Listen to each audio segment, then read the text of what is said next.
네, 두 분과 함께합니다. 정치 철학자 김만권 박사 모셨고요. 어서 오세요. 예, 안녕하십니까. 시사인의 김은지 기자 모셨습니다. 어서 오세요. 네, 안녕하세요. 네, 저희가 지난주에는 이준석 전 국민의힘 대표와 이제 특별 인터뷰 때문에 부득이 안타깝게 정치는 뒷김 한 주 쉬었는데요. 2주 만에 뵙네요. 잘 지내셨죠? 네, 그 사이에 네. 너무 많은 일이 벌어져가지고요. 그러니까요. 예. 그러니까 너무 많은 일이 벌어졌는데 저희가 주목한 건 두 분이 주목한 건 지금 안철수 후보라고 하네요. 왜 안철수 후보에 주목하시는 거예요? 네, 그러니까 이게 국민의힘 전당대회가 양강 체제가 되면서 김기현, 안철수 지금 두 사람의 주요 대결로 보이지 않습니까? 네. 하지만 이제 본의 아니게 이제 갑자기 천하람 후보의 선전으로 안철수 또 후보의 자리가 줄어드는 모양새인데요.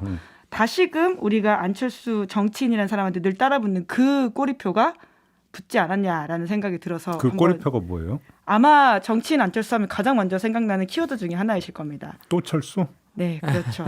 단일화하는 게 아니냐라는 공간이 좁아지게 됨으로써 다시금 그런 모습이 있는 게 아니냐라는 의심들이 조금씩 나오고 있다라는 잠깐만요. 점에서 그럼 지금 이 시점에 안철수 후보가 경선 중도 포기하고 단일화한다? 김기현 후보하고?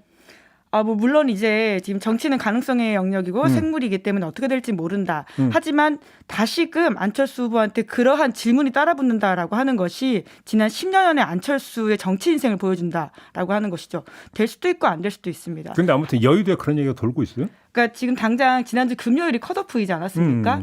컷오프 결과가 이제 오전에 나왔는데 그날 아침에 안철수 후보가 이제 가지고 있는 공보방이 있어요. 그 공보방에 아침에 컷오프 결과가 나오기 전에 갑자기 1시 30분에 기자회견을 한다라고 공지가 딱 올라왔었는데요. 오호. 저희 이제 출입 기자들끼리는 이게 뭐지라는 너무나 이 불안한 마음이 있었다라고 하는 것이죠. 또 뭔 선언하는 거 네, 아닌가? 혹시나 하는 마음에 네. 컷오프까지 저희가 잘 치렀기 때문에 그 이후는 이 전국을 좀 마무리하기 위해서 다른 선택을 하겠다라고 하는 게 아니냐라는 불안감이 섰다는 것만으로 안철수 정치인에 대해서 우리가 좀 다시금 좀 짚어봐야 될 게 있는 게 아닌가라는 생각이 들었습니다. 그렇군요. 근데 지금 아까 조금 전에 천하람 후보하고 인터뷰했는데 천하람 후보의 진단을 그렇고 뭐 제3자 누구나 지금 진단하는 것은 천하람 후보의 지지층과 안철수 후보의 지지층이 오히려 겹치는 거 아닙니까? 그러면 단일화를 한다면 천하람 후보하고 단일화해야 되는데 그게 아니라 김기현 후보하고 단일화한다라는 이야기가 돌고 있다.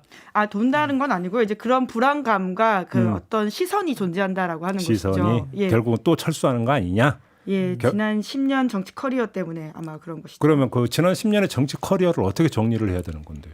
네, 이제 그 이야기를 좀 하기 위해서 제가 좀 음성을 준비해 왔는데요. 먼저 한번 음성을 들어보실까요? 지난 20대 대선, 그러니까 불과 1년 전 상황인데요. 아마 그때로 좀 시계를 돌려보시죠.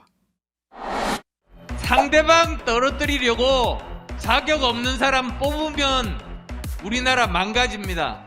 1년만 지나고 나면 내가 그 사람 뽑은 손가락 자르고 싶다고 또 그럴 겁니다. 네. 이 얘기 많이 나왔죠. 손가락 자르고 싶어 할 거다. 네, 지금 사실 김기현 후보 쪽에서도 이 이야기를 다시금 꺼내들고 있는데요. 2022년 2월 23일에 안철수 후보가 했던 이야기입니다. 워낙 단일화 압박이 거세다 보니까 본인은 단일화를 하지 않는다라고 하면서 거대 양당 모두를 비판하는 이야기였었거든요. 이제 그런데 우리 모두 기억하는 것처럼 3월 2일 TV 토론을 마지막으로 하고 바로 그 다음 날 아침에 안철수 후보가 윤석열 당시 후보와 단일화를 선언했었죠. 네. 이제 그때도 이제 그런 모습들이 있었는데요. 좀 보여주실까요?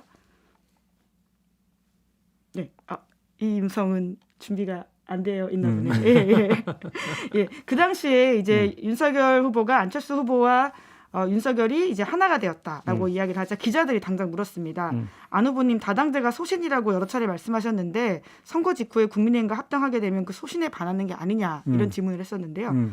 안 후보가 그때 또 이렇게 이야기합니다. 다당제가 제 소신임을 다시 한 번 더 분명하게 밝힙니다. 그러니까 이 안철수라는 사람한테서 이 정치 그리고 본인이 가지고 있는 소신, 내용 이런 것들이 과연 무엇이냐 왔다 갔다 하는 게 아니냐 이런 의문들을 계속 자아내게 한 장면들이 계속 반복되고 있다라고 하는 것이죠. 그러니까 이제 그 어떤 분의 표현을 본다면 신념윤리라는 게 없다 이런 이야기가 되는 겁니까? 한마디로 정리하면 물론 본인은 그렇게 생각하지 않을 겁니다. 본인은 끝없이 신념윤리와 책임 정치를 실현해왔다. 그렇기 때문에 오히려 자리에 연연하지 않고 사퇴했다라고 이야기를 할 텐데요. 그것이 장면이 쌓여서 10년을 하는 장면으로 보면 과연 그러냐라고 물어보게 되는 것이죠. 김만권 박사는 어떻게 평가하세요? 뭐 이렇게 저희들 처음에 저희 아마 다 기억하실 겁니다. 안철수 이제 그 대표 뭐 이렇게 안철수 의원이 처음 등장했을 때 저희들이 이제 이걸 저희들 청중 민주주의라는 현상이 우리나라에 처음 나타났다라고 이제 정치학자들은 분석하고 있었는데요. 이게 이제 청중 민주주의가 뭐냐면 이게 중립성을 앞세운 미디어 그리고 여론조사 기관이 확산되면서 이제 또 유권자들이 자기 의사를 또 표출하기보다는 특정 정치인의 이미지에 반응하는 좀 수동적인 청중이 되어가면서 소속 정당보다는 개인 이력이 좋거나 그 중에서도 좀 의사소통 자산을 많이 가진 미디어 친화적인 인물이 이제 정치를 주도하는 현상을 청중 민주주의라고 부르는데요. 이제 그러다 보니까 정당보다는 정치인과 그를 따르는 일종의 정당 일체감이 없는 무당파 부동층이 정치에서 중요해지는 현상이 나타나는데 그 시작을 이제 안철수 이제 정치인이 이끌었다. 우리가 이제 이렇게 이야기를 했었죠. 근데 이제 우리나라에서 그래서 안철수가 바로 이 청중민주주의 배경을 가지고 등장했던 최초의 이제 정치인이다라고 이야기를 하고 있었는데요. 그런데 이게 청중민주주의 성공 여부는 결국 그 이미지가 좋은 정치인이 정말 좋은 정치 비전이나 이를 실현할 수 있는 정책 컨텐츠나 능력이 있는가. 이제 이걸 봤어야 되는데 이제 그 이유를 보면 새 정치를 앞세우고 등장했지만 시간이 지나가면서 밝혀진 실체는 뭐냐면 새 정치가 없는 새 정치였고 그리고 자기 이익과 맞으면 누구하고라도 결합할 수 있는 그러니까 뭐 호남 기득권, 영남 기득권 다 결합했던 어떤 경력이 좀 있었고요. 이걸 또 국민 통합이라고 한다면 또 할 말은 없는데 그걸 뭐 그렇게 내세운다고 한다면 할 말은 없는데 과연 그게 국민 통합 차원에서 진짜 그랬다게 했던 건지 아니면 그 당시 상황에 맞춰서 자기 이제 이익에 맞춰서 이제 그렇게 했던 건지를 우리가 들여다보면 사실 국민 통합보다는 후자 쪽이 훨씬 더 강했다라는 걸 우리가 좀 볼 수 있고 그리고 우리가 또 솔직히 또 정리해 보자면 서울시장 2번 그리고 대선 2번에서 다 철수하거나 아니면 단일화에 묶여서 다 거기에 최종적으로 물러나면서 정치인 안철수가 어떤 경쟁을 끝까지 끌고 갈 수 있는 힘이 있는가라고 물었을 때 거기에 대해서 많은 사람들이 의심을 품고 있다라는 거죠. 그리고 조금이라도 형세가 자기에게 불리하거나 그리고 자기한테 뭐라고 판단이 된다면 거기서 물러났는데 이번 같은 경우를 보면 사실은 조금 더 많은 사람들이 의심을 가질 수 있는 경우가 뭐냐고 생각하냐면 나경원도 그리고 유승민도 견뎌내지 못했던 그 정치 포화를 국민의당의 정치 포화를 이런 끌고 가는 힘이 없었던 안철수 의원이 끝까지 버텨낼 수 있을까라고 이제 생각을 해본다면 그걸 버텨낼 수 없을 거라고 보는 관측도 사실은 어떻게 보면 설득력 있는 관측이 아닌가라는 생각이 듭니다. 그러니까 뭐 또 철수 내지 단일화라고 하는 어떤 그 현상에서 나타나는 것은 굳이 그 비유적으로 표현하자면 안철수의 정치는 광팔기 정치다.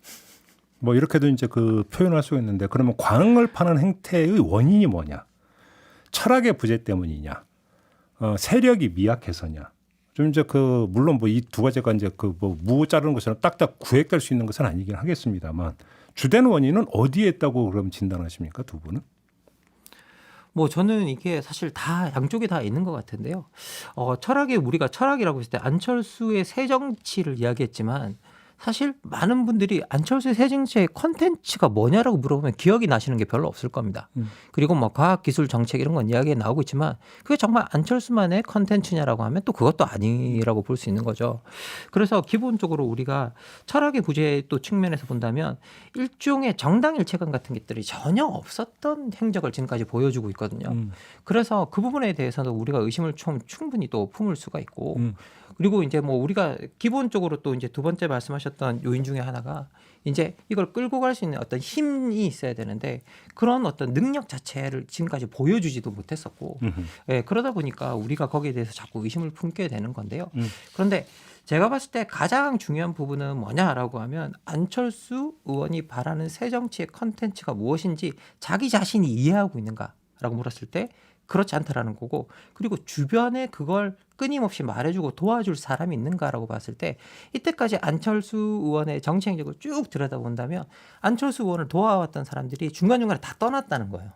그리고 안철수 의원 같은 경우는 이제 옆에 자기 사람을 데리고 있는 어떤 그 옆에 자기 사람이 있는가라고 물었을 때 좀 좋게 말하면 그냥 가는 사람 안 잡고 오는 사람 안 막는다의 스타일이었지만 쿨하네. 예. 이게 뭐 약간 그렇게 볼 수 있지만 사실 생각해 보면 정치란 누군가와 같이 하는 일인데 잡을 사람은 잡고 올 사람은 데려와야 되거든요. 근데 정말 그런 능력이 안철수에게 있는가, 안철수 의원에게 있는가라고 물어본다면 우리가 그 부분에 대해서도 의심을 가질 수밖에 없고, 그리고 결정적으로 저는 이런 국면을 돌파하려고 한다면 뭔가 같이 오랫동안 정치 생활을 하고 정치 비전을 나눠왔던 뭔가 정치 동지들이 있어야 된다는 거예요. 그리고 그 집단이 어떤 하나의 집단으로서 돌파를 해야 되는데 안철수 의원이 그럴 만한 어떤 세력이나 지지층이나 지지 어떤 그런 정치 세력이 없다라는 거는 상당히 안철수 개인에게 봐서는 상당히 좋지 않은 부분이다라는 생각이 듭니다. 김원지 기자도 동의하세요? 그러니까 정치는 세력을 만드는 것이다라고 하는 것은 굉장히 중요한 지적이라고 보고요. 이제 사실 이제 안철수 의원은 더 이상 정치 신인이 아니지 않습니까? 말씀처럼 대선을 벌써 2번이나 도전했던 인사이고, 2번이 아니죠. 3번이라고 해야 되겠네요. 2012년도 이제 출마했던 것이니까요. 3번이나 도전했었고, 사실 이제 한국인 유권자 중에서 안철수라는 사람을 모르는 사람이 없습니다. 하지만 여의도에서 300명의 국회의원이 있는데 안철수 개라고 꼽을 만한 사람이 과연 누가 있느냐. 시선 집중해서 내일 안철수 의원에 대해서 지금 인터뷰를 한다고 했을 때 여의도에서 이제 배지를 달고 있는 사람 중에서 누구를 섭외해야 되는지에 대한 고민들이 있지 않으십니까? 한 명은 있어요. 한 명. 네.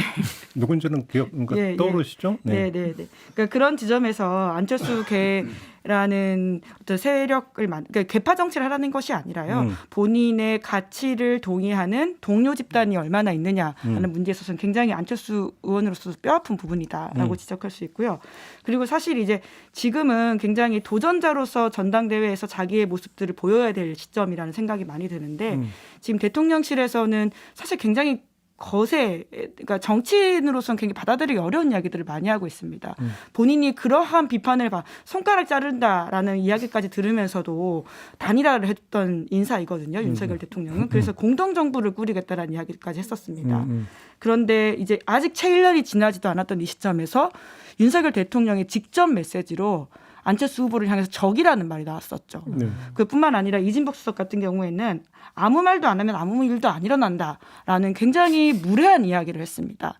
이에 대한 안철수 의원의 반응이라고 한다면 결과적으로 윤한연대란 말 쓰지 말라고 하면 안 쓰겠다. 윤핵관님 말이 기분 나쁘다라는 취지로 들린다면 하지 않겠다라는 식의 반응을 보였거든요. 저희와 인터뷰에서 그렇게 얘기했어요. 그러니까 그런 것들이 과연 국민들한테 보이는 정치인 안철수, 그리고 안철수 대표는 지금 당장 당대표가 되는 게 목표가 아니라 결과적으로 대통령이 되고 싶어서 이 자리에 나가는 사람인데 국민들한테 새정치의회 무엇을 보여줬냐라고 한다면 단일화라는 키워드 말고 떠오르지 않는다라고 하는 거 굉장히 위험한 시그널이라고 볼 수 있는 것이죠. 그러면 여기서 이제 결국은 물어야 되는 근본적인 질문이 나오는 건데, 그러면 도대체 안철수 의원은 왜 정치를 하는가라고 하는 어떤 이제 질문에 이제 봉착을 하게 되는 거 아닙니까? 물론 이제 그건 본인한테 들어야 되는 이야기이긴 하지만 본인은 지금 이 자리에 없으므로 두 분이 추정하시는 말은 뭡니까? 이제 물론 이번 전당대회에 나와가지고 안철수 후보가 이제 내놓는 의미 있는 이야기들이 있습니다. 그러니까 특히나 이제 김기현 후보와는 대립되는 지점에서 그러니까 소위 말한 윤심 공천을 하지 않겠다라는 취지의 이야기들을 어떻게 하고 있냐면요. 투명한 공천 시스템 마련하고 공천에 관여하지 않겠다. 그리고 투기 막말 정치인 즉각 퇴출하는 원스트라이크 아웃제 하겠다. 반부패 정치인 쫓아내는 것들 위원회를 설치하겠다. 이런 식의 이야기를 하고 있기 때문에 그런 것들을 굉장히 의미 있는 개혁이라고 할 수 있죠. 근데 이거를 큰 가치로 묶는, 그러니까 좋은 말이 아니라 그래서 안철수 의원이 만약에 대통령이 되거나 당대표가 됐을 때 잡히는 상이라고 할 거야. 그것에 대해서는 글쎄 이제 새 정치에서 얼마나 몇 발 더 나갔는지는 아주 좀 잘 안 보인다라고 하는 지점이 있는 것이죠. 김만권 박사님. 뭐 실제로 저가 이게 살펴보니까 안철수 의원이 처음 이제 정치에 도전할 때 이제 계속 뭔가 그거에 정치에 들어오라는 말을 거부하다가 이제 그 처음에 도전할 때 자기가 무언가 도전할 때 가장 중요하게 생각하는 점 3가지를 들었다고 해요.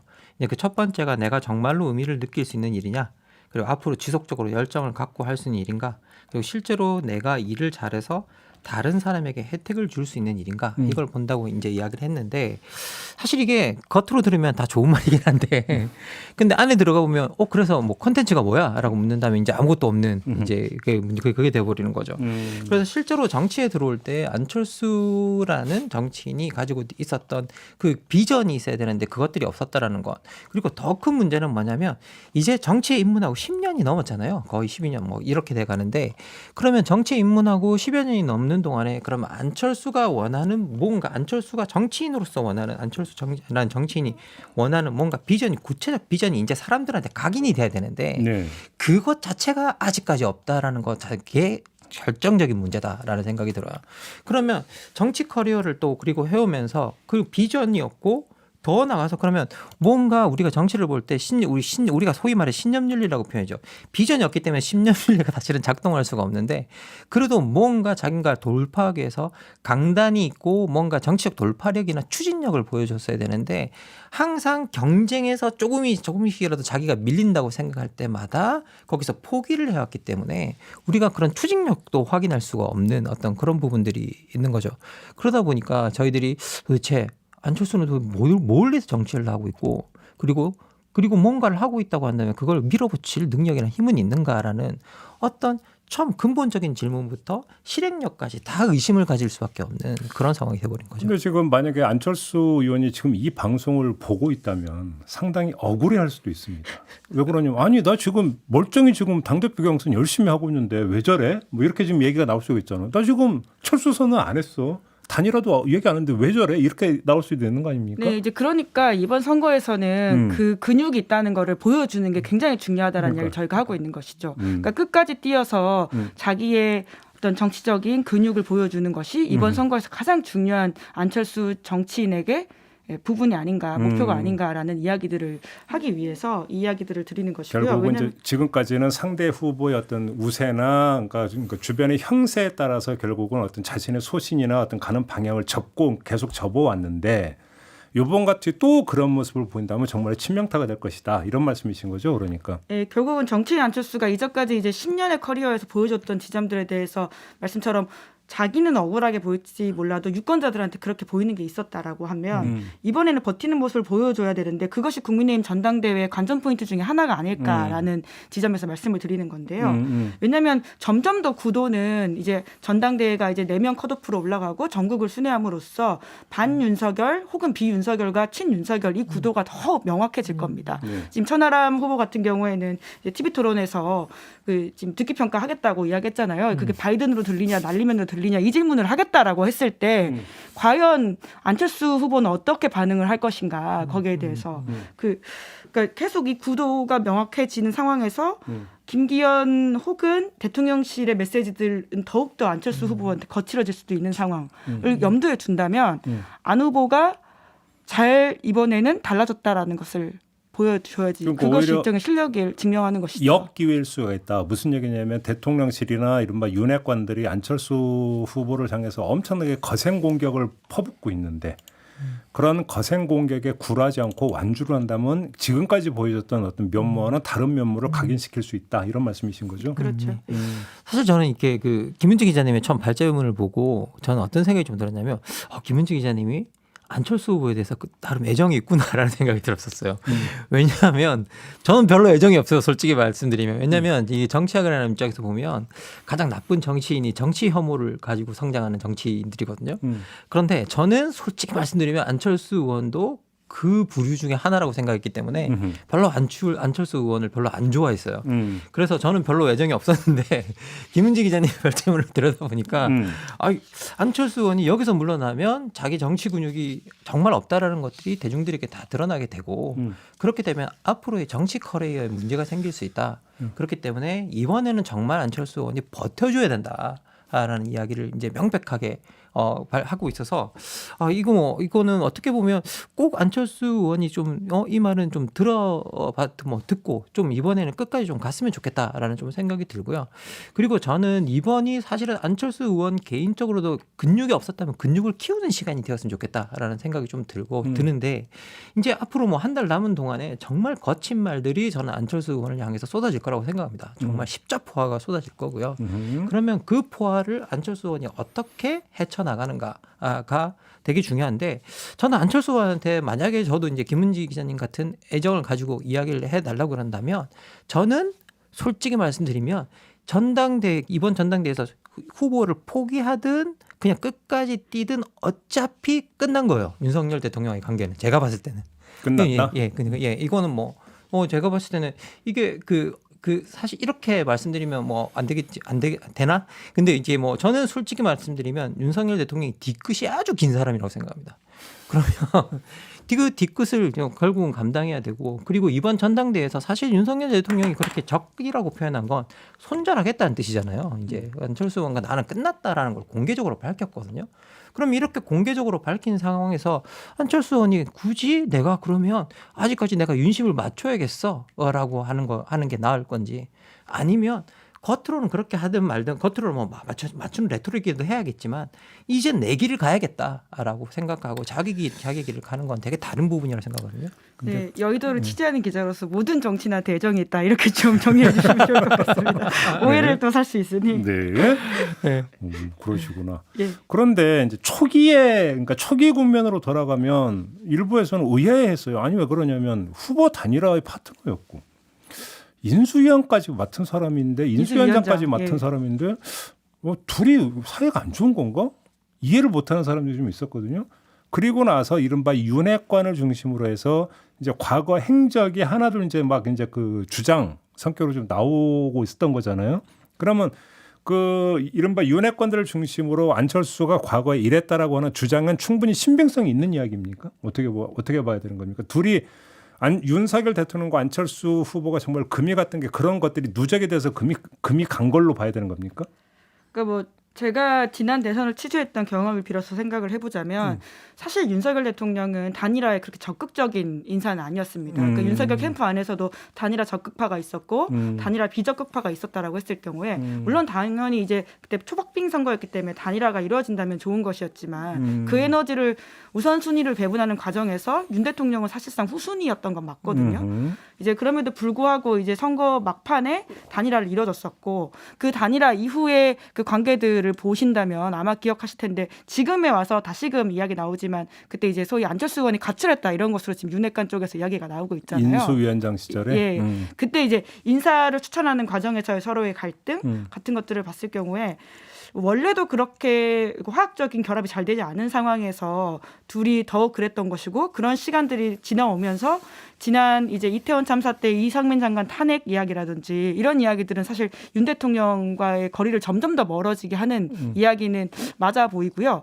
그리고 결정적으로 안철수 의원이 먼저 내가 관저에 식사 초대받았다는 이야기를 공개했잖아요. 하지만 지금까지 가지 않았다라는 사실들을 봤을 때만 하더라도 사실은 윤 대통령 입장에서는 충분히 아니다라는 시그널을 줬는데 계속 이제 본인 입장에서 눈치가 없었다 이렇게 생각할 수 있겠죠. 그러니까 이제 정말 써서는 안 될 이야기인 적이라는 이제 워딩까지 나온 자, 거죠. 바로 이 지점에서 우리가 음미할 게 하나가 저는 나온다고 보는데 그 과거 안철수가 이랬다라고 하는 주장 중에 총리직을 제안했는데도 안 받았고 교육부 장관을 제안했는데도 안 받았고 보건복지부 장관을 제안했는데 안 받았다라고 하는 주장이 나왔잖아요. 물론 안철수 의원은 뭐 그때는 총리를 맡을 상황이 아니었다. 그다음에 뭐 다 낭만한 다음에 뭐 마지못해서 할 수 있는 뭐 그런 것이었기 때문에 받을 적이 아니었다. 이런 식으로 해명을 했습니다만 총리 자리까지 장관직은 물론 총리 자리까지 만약에 안철수 의원이 마다했다면 그 이유가 무엇이냐를 따져봐야 되는 거거든요. 사실은. 그렇지 않습니까? 결국은 그렇게 놓고 본다면 안철수 의원은 애시당초 처음부터 선택지는 당권 접수에 있었다라고 봐야 되는 거잖아요. 이거에 따르면. 그리고 애시당초 처음부터 당권 접수를 염두에 두고 있었더라면 그 당권 접수를 하려고 했던 이유는 역시 대권을 그러니까 염두에 뒀기 때문에 오로지 대권 이거였기 때문이라고 지금 얼마든지 추정이 가는 건데 이렇게 추정을 해볼 수 있다면 이번 당권 경쟁에서의 중도 포기는 아마 없을 것이다라는 사실은 2차 추정도 나올 수가 있는 거거든요. 이 점은 어떻게 보세요? 그렇게도 볼 수 있는 거 아닙니까? 뭐 실제로 지금 말씀해 주신 분석을 따라가다 보면 오로지 대권에 초점이 맞춰져 있었다라고 이제 뭐 말씀을 할 수 있는데요. 그런데 우리가 지난 선거들을 들여다보면 그때도 오로지 대권에 초점이 맞춰져 있을 때 뭐 세 차례 중에 두 차례를 물러났거든요. 네, 세 차례 중에 두 차례를 물러났었고 그리고 그것들이 자기에게 승산이 없다고 생각했을 때 그리고 승산이 좀 멀어졌다고 생각했을 때 그 경선을 끝까지 가지 않고 물러나는 행태를 보여왔기 때문에 기본적으로 저희들이 거기서 의심을 품고 있는 부분이고요.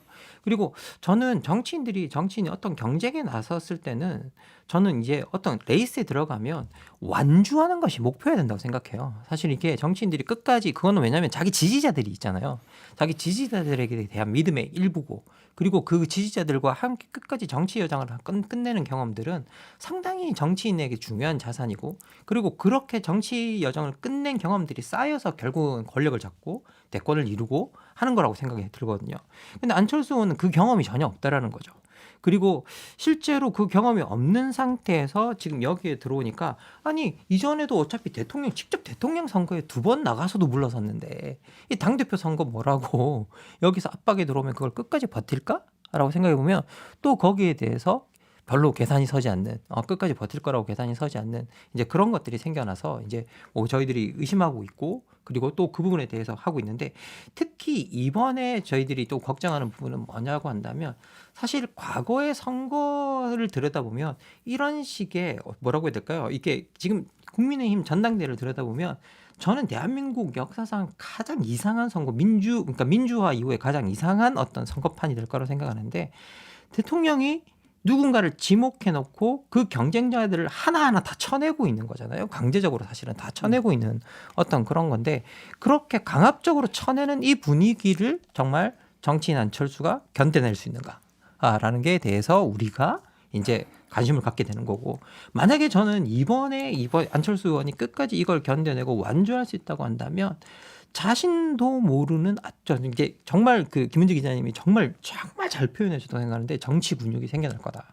어느 정도 이제 생성되기 시작할 거다. 그리고 그것이 안철수 의원에게 큰 자산이 될 거다라고 저는 개인적으로 생각합니다. 김원재 기자는 어떻게 생각하세요? 그러니까 제가 다시금 지난 대선을 말씀을 드릴 수밖에 없는 게 그러니까 그때 대선을 취재했던 기자로서 사실 3월 3일 아침에 갑자기 안철수 후보가 단일화를 선언했던 거는 좀 놀라운 장면이긴 했습니다. 물론 저는 그때 마지막 날까지도 안철수 후보의 단일화 가능성이 있다라는 이야기를 하고 다니기를 했었지만요. 이제 그럼에도 불구하고 3월 2일 TV토론 그렇게 해놓고서는 바로 다음 날 아침에 갑작스러운 단일화 선언. 근데 그 직전에 어떤 일이 있었냐면 아마 기억을 좀 되돌려보시면 기억을 하실 텐데요. 그때 국민의당 선거운동원이 선거운동을 하다가 숨진 사건이 있었습니다. 예. 이제 그 이슈가 워낙 이제 크다 보니까 그때 안철수 당시 후보가 이제 유튜브 라이브 같은 것들을 하면서 고인의 유지를 받들기 위해서라도 자기는 절대 이렇게 포기하지 않고 완주하겠다라는 이야기를 굉장히 여러 차례 했었거든요. 그런 장면들이 쌓여서 보이니까 게다가 손가락을 자른다는 말뿐만이 아니라 본인이 이제 과거에 국민의당과 바른정당 통합에 사과를 드린다고 하면서 그때 광주 가가지고는 2월 말에 사과를 하기도 했었고요. 그리고는 그 당시에 자기 단일화 압력이 얼마나 심한지를 하면서 핸드폰에 뭐 3만 개의 문자가 온다고 하면서 기자들한테 보여주고 했었습니다. 이 장면들이 켜켜이 쌓여서 보니까 사실 지금의 안철수 의원이 1등하는 후보가 사퇴하는 거 봤냐라고 말을 하긴 하지만 계속해서 과연 안철수 후보가 어떤 선택을 할 것인가라는 의문점은 쉽게 해소되지 않는다라는 것이죠. 예. 근데 제가 여기서 왜 이런 말씀을 드리냐면 그때 후보 단일화가 됐을 때 당연히 뭔가 딜이 있었을 것이다. 그러지 않고서는 그러니까 단일화할 이유가 없는 거니까. 그럼 그 딜이 뭐냐 이러면서 정계 개편설이니 별별 얘기가 사실은 다 나왔었잖아요. 그런데 재미난 현상이 이번 당대표 경선 과정에서 정말로 딜이 있었던 건가를 의심케 하는 이야기들이 계속 나오고 있는 거거든요. 바로 이 지점이에요, 사실은. 그러면 정말로 딜도 별로 변별한 딜도 없었다? 만약에 이런데도 후보 단일화를 했다면 도대체 저걸 어떻게 이해를 해야 되는 것이냐라고 하는 문제가 생기는 거고 그래서 오로지 어차피 국민의당으로 그러니까 대권을 도전하는 것은 뭐 세분리 여러 가지로 볼 때 어렵고 결국은 굴 안으로 들어가야 된다고 생각해서 했던 거라면 역시 결국은 오로지 대권 그리고 중간 발표안으로서 오로지 당권 이렇게 이제 해석을 얼마든지 할 수 있는 건데 문제는 여기서 이런 가능성도 배제할 수가 없겠죠. 당권을 접수하는 것이 말 그대로 독식이 아니라 반분으로도 갈 수 있는 이 지점에서 전격적으로 김기현 후보 지지를 하고 본인이 사퇴한다면 김기현 대표 성립의 1등 공신이 되기 때문에 반분을 할 수 있다. 뭐 이런 생각을 할 수 있을지는 모르겠지만 그건 지금 두 분이 미리 진단한 거에 따르면 윤석열 대통령이 이미 손절을 해버렸다라는 두 분의 진단에 따르면 이건 성립이 안 되는 얘기거든요. 사실은 그렇지 않습니까? 적이라는 말까지 사실 했으면 그러니까 성립이 안 되는 이야기인데 마지막으로 그러면 제3으로 남는 게 뭔지 아십니까? 그놈의 미련이라는 거죠. 왜 그러냐면 제가 애용하는 표현 중에 정치인만의 착각이라는 게 있거든요. 전 국민은 다 아는데 본인만 모르는. 그러니까 정치인이 갖고 있는 저는 그건 어찌 본다면 직업병 같은 거라고 저는 생각하는데 왜 그러냐면 주변에 어떤 다 지지그룹에 둘러싸여 있기 때문에 착각해 우물 안에 갇혀버리는 부분이 있는데 그놈의 미련 그게 아닐 것이라고 하는 그러니까 누가 봐도 파경인데 본인만 아니어서 그 미련이 남아서 계속 끊임없이 연락하는 뭐 이런 거 많이 보지 않습니까? 이런 것도 남아있다고는 볼 수는 있겠죠. 그렇게 놓고 본다면. 그래서 아무튼 두 분의 지금 진단을 종합 정리하면 과거에 이러했기 때문에 요번도 모른다. 그냥 뭐 요번에도 사퇴할 거다가 아니라 요번에도 혹시 모른다. 그냥 이 말씀인 거죠. 두 분의 예. 이야기를 정리를 그러니까 오히려 하면. 그렇기 때문에 끝까지 뛰는 모습을 보여줘야 된다라고 하는 것이죠. 이게 예. 진짜 포인트인 예. 것 같아요. 끝까지 뛰어야 정치인 안철수가 된다. 이제 진짜 독립적인 정치인이 될 거다라는 생각이 듭니다. 그러니까 아까 진행자 말씀처럼 혹시라도 이 방송을 안철수 후보가 듣고 있다면 억울할 수 있죠. 이제 그렇기 때문에라도 본인 증명을 더 보여줘야 된다. 이런 우려가 정말 앞서에 그냥 켜켜이 쌓인 이야기일 뿐이지 나는 아니다라는 것들을 보여주셔야 된다. 아니 뭐 저는 안철수 의원이 이 방송을 보고 억울하다면 저도 약간 사연을 하나 말씀드리는 게 저번 대선 때 저는 안철수 의원이 끝까지 뛸 거라고 생각했어요. 그래서 주변에 끝까지 뛸 거라고 이야기했다가 나중에 단일화되고 난 다음에 네 우리가 뭐라 그랬냐고 네, 지금 말을 이거는 그럴까 뒤끝 평론이었다. 뒤끝입니다. 아 저는 그때 단일할 거라고 이야기했었습니다. 아 그래요? 예, 그러니까 제가 뭘 모르는 거예요. 예. 알겠습니다. 근데 만약에 그래서 끝까지 뛰면 끝끝내 반윤으로 찍혀버릴 텐데 그러면 뭐 근데 지금 현재 뭐 지금 상황도 그렇게 찍힌 거 아닌가요? 그러니까 아니 그랬잖아요. 제가 그랬잖아요. 그래서 마지막으로 남는 미련 본인만 모르는 예. 그럴 수도 있는 거 아닌가요? 그러니까 끝까지 뛰는 게 왜 반윤이냐라고 그쵸. 오히려 대차게 싸워야죠. 사실 그쵸. 그게 아니지 않습니까? 예, 그러니까요. 예. 왜 저보면서 그랬어요? 알겠습니다. 그러니까 지금 뭐 두 분의 말씀은 이제 종합 정리하면 이번 그 당대표 경선의 최대 관전 포인트다.